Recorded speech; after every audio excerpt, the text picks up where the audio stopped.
Hello and welcome. I'm Rick Anulinas, your host, and this is Stories from the Past. Every week we read a story that happened in the past, real events that bring to mind God's plan for us or His love that He's given us. Today's lesson is the cold and damp. Last Sunday was one of those rainy, cold, wet, damp, drilly, sudden, miserable, awful, lousy days that we've been blessed with so often. This day, to me, seemed more bone-chilling than the others, or maybe the long stretch of rain had really gotten to my spirit.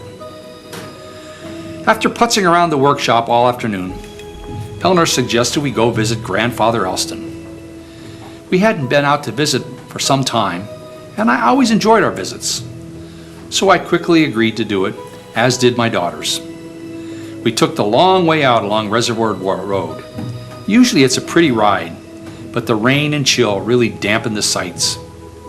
We did see a deer off in the distance. He looked as cold and drenched and wondering what happened as I felt. We met Grandpa Elston in his kitchen, as always. If you've never been in his kitchen, it's an enjoyable experience that you should try. It's a big old-fashioned kitchen with a big, cozy, warm coal stove as its centerpiece. After a few minutes of snuggling up close to that big old coal stove, a piece of cake and some conversation, the wet, chilly blues were gone. I felt refreshed and renewed. It was as if someone had just dried out my long woolen underwear. I thought, that's what churches need. Big, cozy, warm stoves to dry out our chilled, dampened spirits. A cup of coffee and a piece of cake to strengthen our preservation. Now don't get me wrong, I don't think an old coal stove in the middle of the sanctuary is a good idea. But the mood of the people should be warm, reassuring, and aglow with God's power.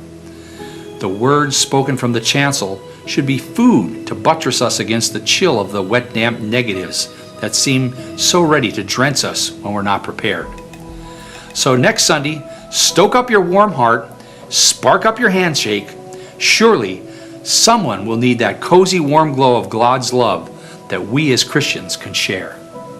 Thank you for listening to Stories from the Past. Watch next week.